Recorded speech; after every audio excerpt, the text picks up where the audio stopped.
जैसा कि हमने पिछले वीडियो में प्रकाश के परावर्तन को बताया था, अब मैं प्रकाश के अपवर्तन के बारे में बताने जा रहा हूं।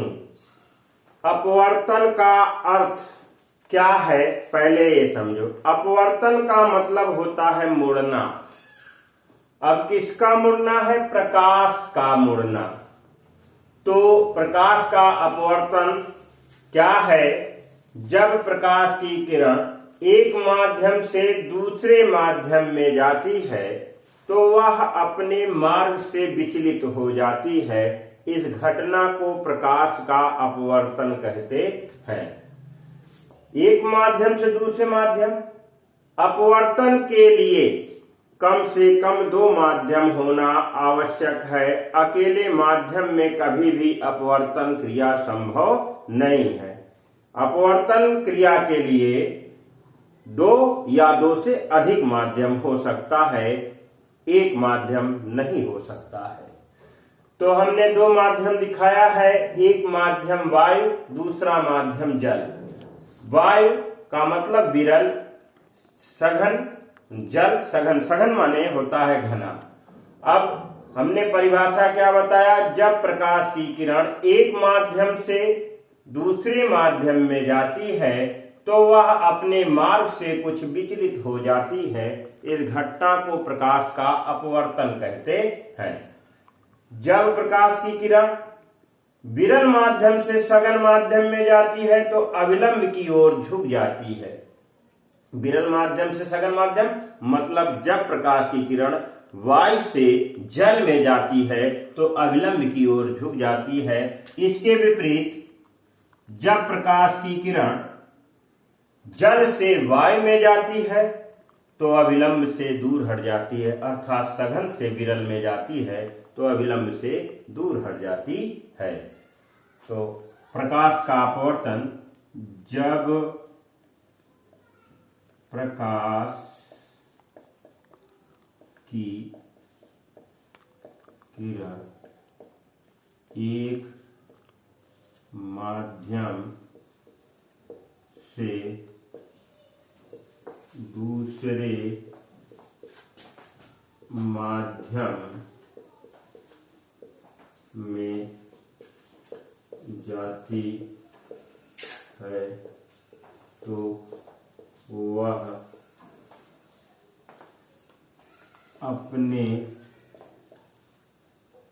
मार्ग से विचलित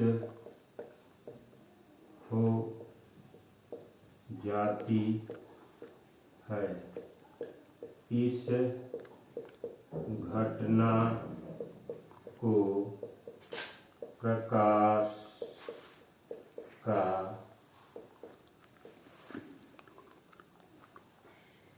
अपवर्तन कहते हैं।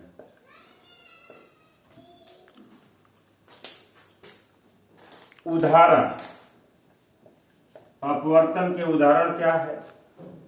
देखे होंगे, जब कभी भी पेंसिल को हम जल में डाल दें तो वह तिरछा दिखाई देता है। इसका कारण अपवर्तन है। जल में पड़े सिक्के का अपने तल से कुछ उठा हुआ दिखाई देना, उसका कारण अपवर्तन है।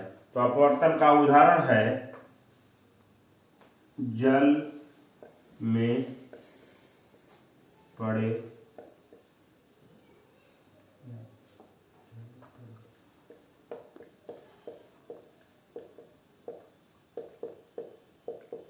तिरछा दिखाई देना।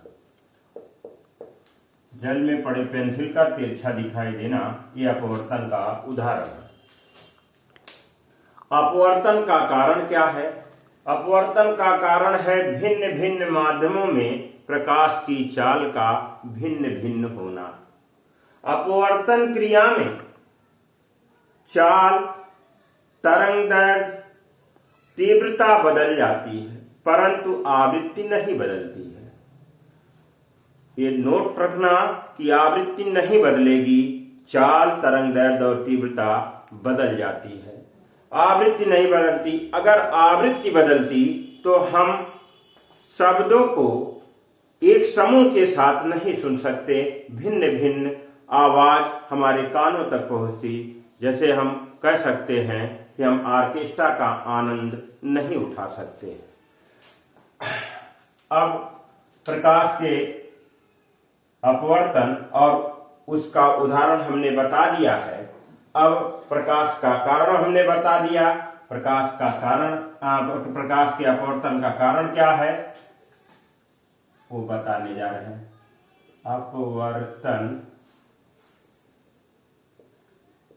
का कारण भिन्न भिन्न माध्यमों में प्रकाश के चाल का भिन्न भिन्न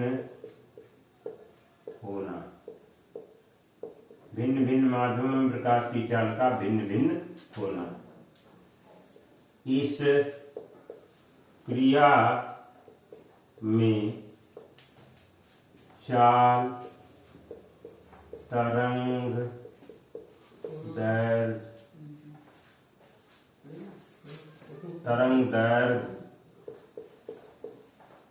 चाल, तरंग दैर्ध्य,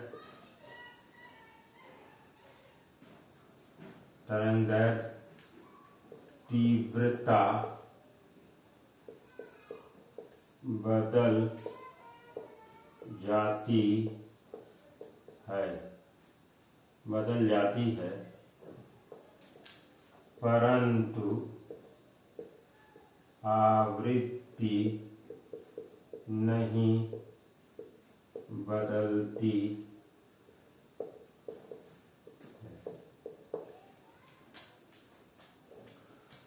तो अपवर्तन का कारण है भिन्न भिन्न माध्यमों में प्रकाश की चाल का भिन्न भिन्न होना। इस क्रिया में चाल, तरंग दैर्ध्य और आवृत्ति बदल जाती है, परंतु आवृत्ति नहीं बदलती है। हम अंडरलाइन कर दे रहे हैं, आवृत्ति नहीं बदलती है। अब अपवर्तन के नियम, प्रकाश के अपवर्तन का नियम।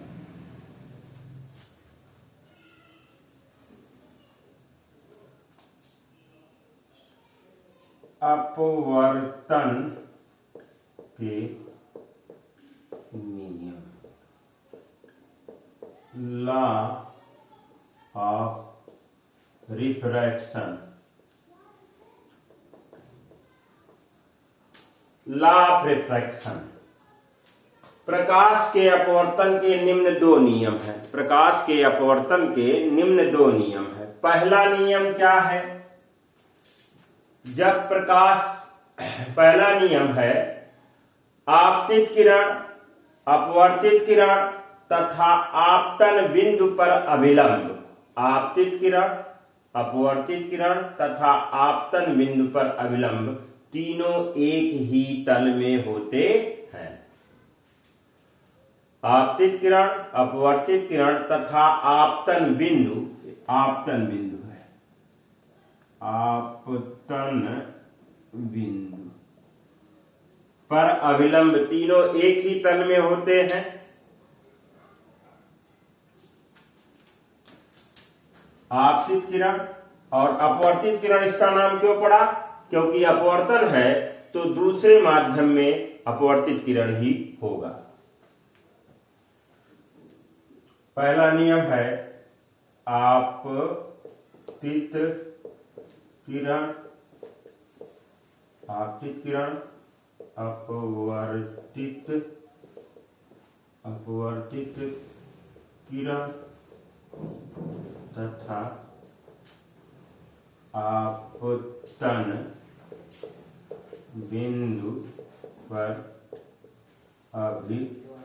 अभिलंब तीनों एक ही तल में होते हैं। दूसरा नियम, जब प्रकाश की किरण एक माध्यम से दूसरे माध्यम में जाती है, एक माध्यम से दूसरे माध्यम में जाती है तो आपतन कोण की जा तथा अपवर्तन कोण की जा का अनुपात एक नियतांक होता है, जिसे पहले माध्यम के सापेक्ष दूसरे माध्यम का अपवर्तनांक कहते हैं। हमने क्या कहा, जब प्रकाश की किरण एक माध्यम से दूसरे माध्यम में जाती है तो आपतन कोण की साइन आई या जा और अपवर्तन कोण की, दूसरे माध्यम में अपवर्तन कोण की जा का अनुपात एक नियतांक होता है, जिसे पहले माध्यम के सापेक्ष दूसरे माध्यम का अपवर्तनांक कहते हैं। जब प्रकाश की किरण एक माध्यम से दूसरे माध्यम में जाती है तो आपतन कोण की जा तथा अपवर्तन कोण की जा का अनुपात एक नियतांक होता है, जिसे पहले माध्यम के सापेक्ष दूसरे माध्यम का अपवर्तनांक कहते हैं। इसे स्नेल का नियम भी कहते हैं। जब प्रकाश की किरण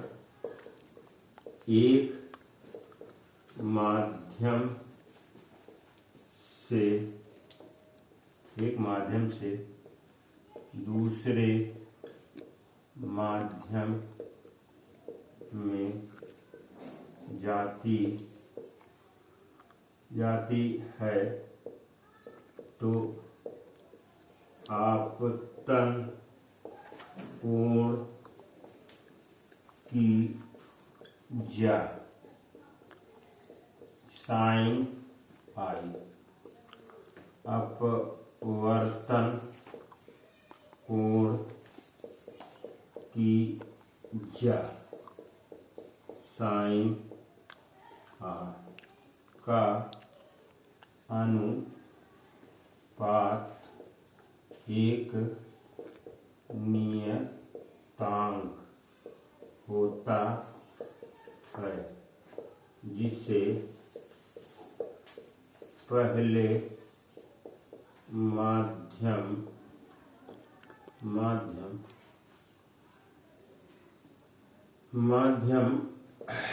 के सापेक्ष दूसरे माध्यम जाती तो आपतन कोण की जा अपवर्तन कोण की जा का अनुपात एक नियतांक होता है, जिसे पहले माध्यम के सापेक्ष दूसरे माध्यम का अपवर्तनांक कहते हैं। अर्थात sine i upon sine r बराबर 1n2 या नियतांक। 1n2 का अर्थ है पहले माध्यम के सापेक्ष दूसरे माध्यम का अपवर्तनांक। अगर 2n1 लिख दिया जाएगा तो दूसरे माध्यम के सापेक्ष पहले माध्यम का अपवर्तनांक कहलाएगा। 1n2 को हम और क्या लिख सकते हैं, 1n2 को हम लिख सकते हैं sine i upon sine r is equal to n2 upon n1, n2 upon n1। इसे स्नेल का नियम भी कहते हैं, इस नियम को स्नेल का नियम भी कहते हैं। हम जानते हैं v बराबर n लैम्डा, तो n और लैम्डा में कौन सा संबंध है, n और लैम्डा में व्युत्क्रम का संबंध है। ये ध्यान रखना है हमेशा कि जब भी गुणे में संबंध रहेगा तो हमेशा व्युत्क्रम का संबंध होता है। फिजिक्स में यह नियम है कि हमेशा कि व्युत्क्रम का संबंध और समानुपात का संबंध जो जान गया तो समझ लो फिजिक्स अधिकांश तो जान गया। तो इनमें गुणे का संबंध है, इसलिए क्या होगा, यानी इनवर्सली प्रोपोर्शनल 1 अपान लैम्डा। इसका मतलब अगर n बढ़ेगा तो लैम्डा घटेगा, उल्टा संबंध है, एक बढ़ेगा तो दूसरा घटेगा। तो इसके स्थान पे हम लिख सकते हैं यहां पर λ1 अपान λ2।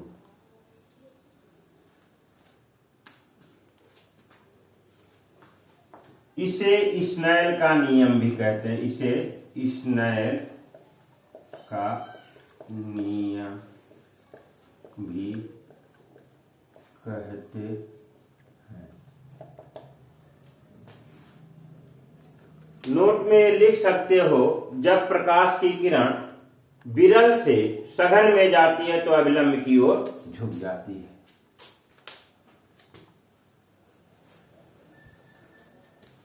जब प्रकाश की किरण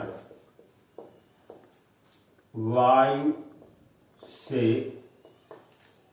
जल में जाती है तो वह अभिलंब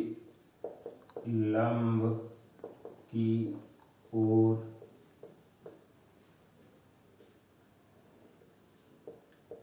झुक जाती है तथा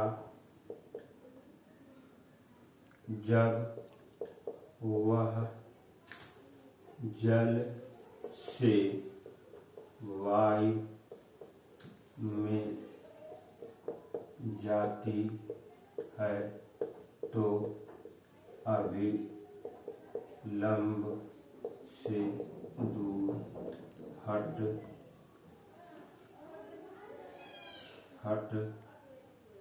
जाती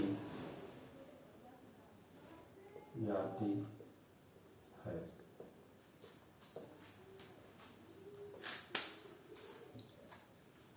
ये वीडियो यदि आपको अच्छा लगा है तो इस वीडियो को लाइक करें, सब्सक्राइब करें और शेयर करें।